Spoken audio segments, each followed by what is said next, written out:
Prog rock, or progressive rock, is a genre of music that is either loved or not so loved. Personally, I love it. A record that has been seen as a precursor to prog rock is the great Days of Future Past by the Moody Blues. The Moody Blues formed in Birmingham in 1964. The original lineup consisted of Graham Edge, Denny Lane, Mike Pinder, Ray Thomas and Clint Warwick. Originally they were part of the British beat and R&B scene of the early to mid 1960s. The band gained notoriety in the UK with their number one single and US top 10 single Go Now. The band were at a bit of a crossroads in 1966 when Denny Lane and Clint Warwick left the band. Edge, Pinder and Thomas then recruited new members Justin Hayward and John Lodge.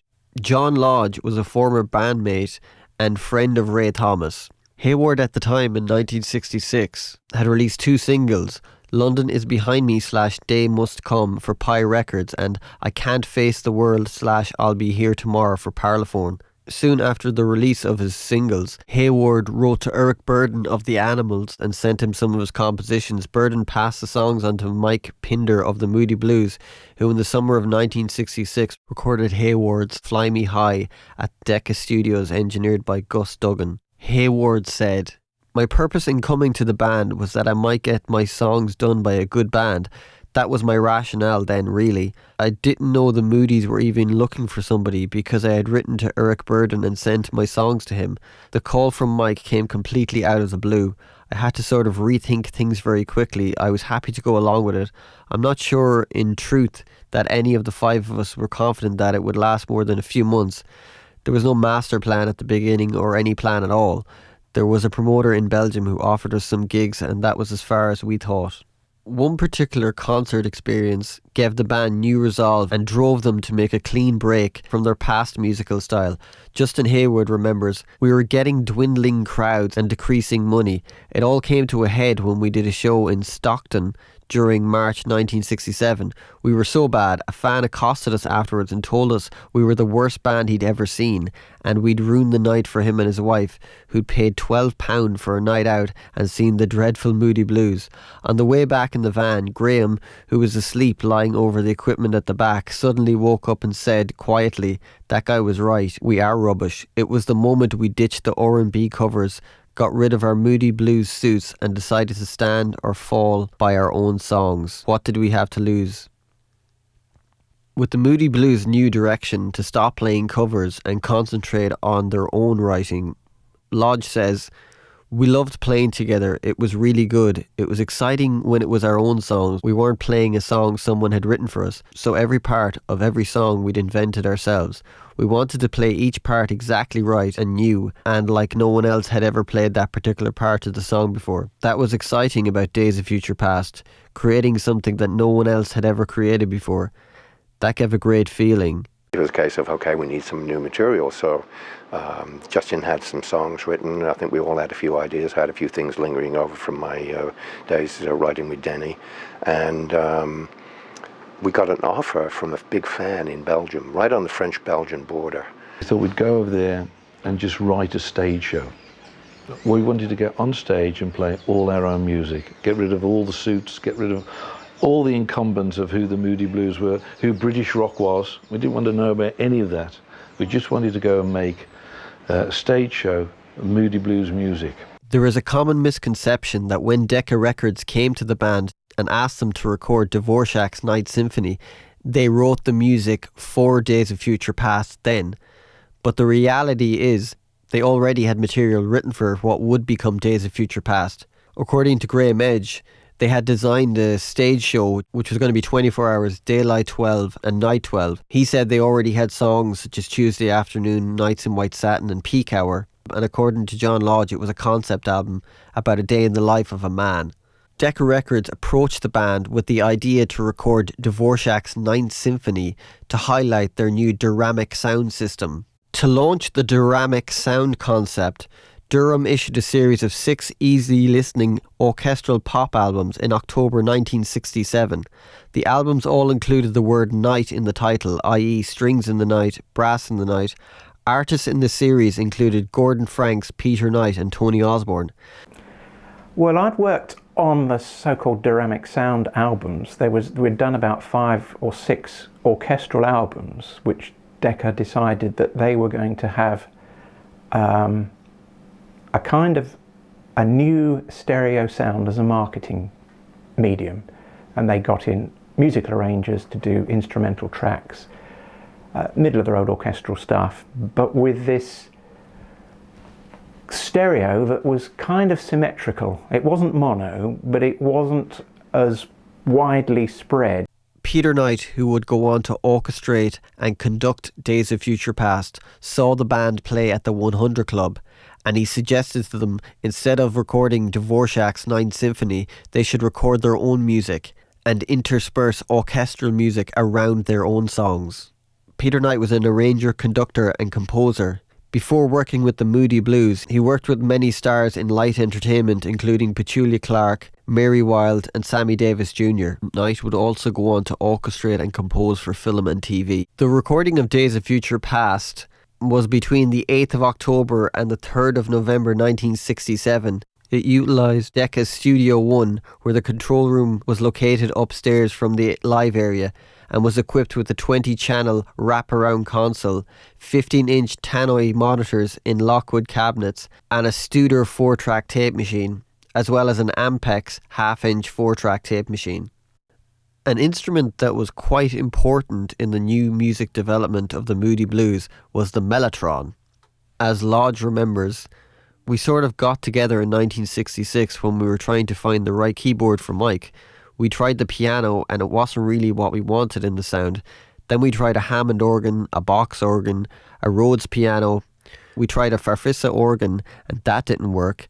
And then Mike said, you know, I used to work for this company called Mellotron and they invented this machine that sort of simulates strings. So we went in search for one. The mellotron was an instrument developed by Streatley Electronics in the early 1960s. It is seen as a precursor to sampling keyboards and synthesizers. The roots of the mellotron go back to the 1950s when Harry Chamberlain invented the Chamberlain. It used magnetic tape to play back recorded instruments. In the 60s, that concept was brought to the UK, where Bradmatic Limited, later Streatley Electronics, developed and refined the idea into the mellotron. There was legal and licensing issues with Chamberlain, but they were eventually settled. It's a tape recorder that outgrew its tape recorder. So it basically boils down to that. Each key represents a tape recorder.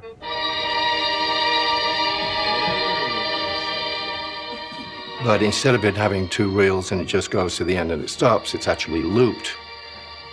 2 loops going down that have rollers on them and springs. So as I press the note, the tape plays and goes into the bin, and the springs with the rollers on them move up, and then as soon as I let go of it, they drop down again to the beginning of the tape.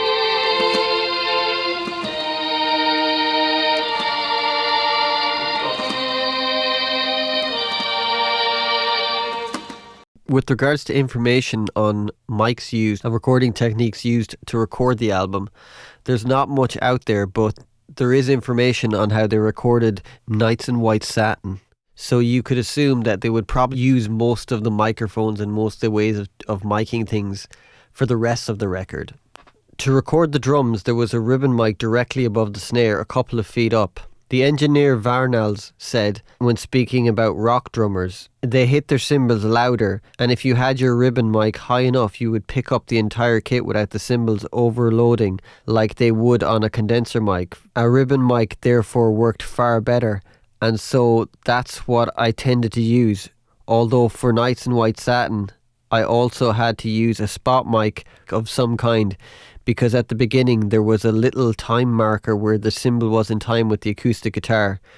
Graham had a rivet cymbal, which I hate, a cymbal with 2 or 3 drilled holes and a little brass rivet that just buzz along. That is fine if played delicately, but if you give it a smash it will go on for too long. Therefore I used a spot mic on that because the ribbon was doing its job of not letting the cymbal overwhelm the drums, and aside from an AKG dynamic mic on the bass drum, which I must confess didn't feature very heavily, that was it. The microphone that was used on the vocals for the album was a Neumann U67. The mellotron was fed through a Marshall amp and also mic'd with a Neumann U67. All of Peter Knight's orchestral parts were tracked on November 3rd. There was a difficult orchestral overdub that, according to Derek Varnells, was the part stretching from the middle of Nights in White Satin to the grand finale, which entailed Knight conducting in time with the band's contribution already mixed down to 2 tracks of the 4-track tape. Varnells also goes on to say there was never any plan to have an orchestra on that song. Peter Knight just wrote the little descending woodwind piece before Nights in White Satin comes in, and then it decided it would be hard to pick up the end of the song without having an orchestra over the last verse and chorus. The orchestra that plays on the record is credited as the London Festival Orchestra. The orchestra was established in the 1950s. Originally, the orchestra was a house orchestra for Decca Records, initially directed by Peter Knight, but in 1980 it was incorporated as an independent orchestra. Days of Future Past was released on the 17th of November 1967. It was produced by Tony Clark and engineered by Derek Varnells. Personally, I think Days of Future Past is a beautiful record. I love the way it begins with the overture and then it goes into Don't As a Feeling.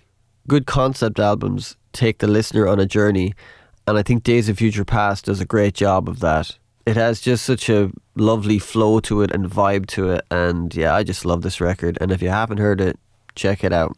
In this next section, like I do with these videos, I recreate a little part of the song. I'm kind of more trying to catch the vibe of the song, because even though I try and make it sound close to it, you're never going to make it sound exactly like it, and it's never going to be as great as the original, but I think it's kind of cool just to do it, so...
A lot of modern records are played very tight and they're played to a click.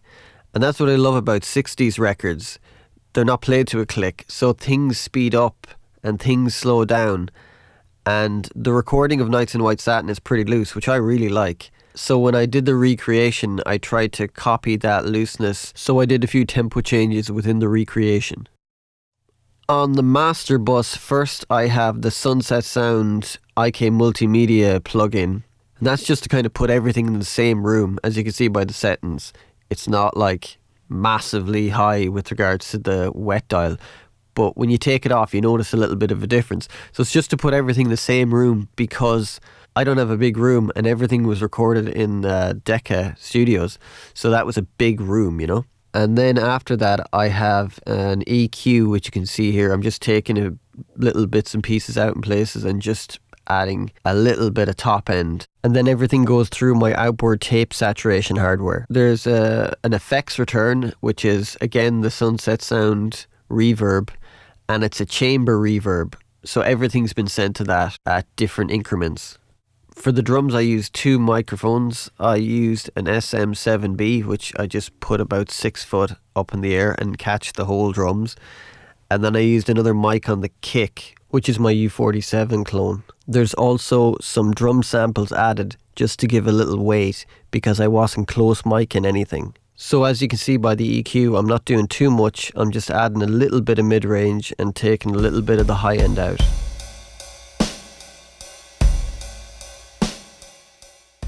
So for the mellotron sounds, I'm using an M-Tron Pro 2, which is a GeForce plugin. A great plugin, man. I have a Valhalla plate on, which, as you can see by the settings here, it's at about 24.4%. And that's just adding a bit more reverb to it. I've no EQ on that either.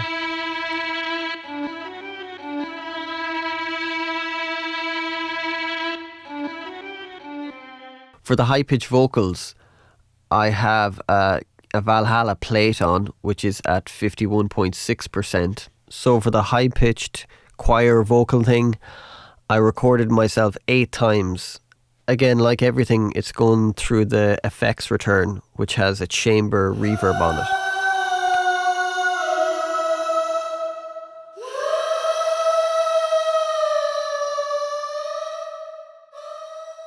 For the guitar, as you can see here, I'm adding a little bit of high end. I'm taking a little bit out in the mid and a little bit out in the low mid. It kind of sounds quite crappy when it's isolated. Sometimes you'll find that in tracks. You will isolate something and go, that sounds awful. But in the mix, it actually works. So, you know.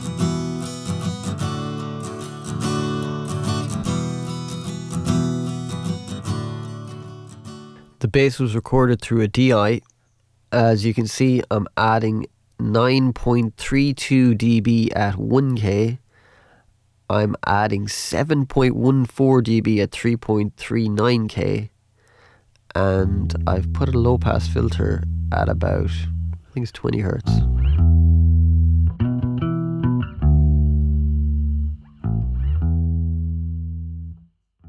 So there we have it. Thank you very much for watching the video. Hope you enjoyed this video and the recreation and all that jazz. Yeah, thanks for listening and goodbye.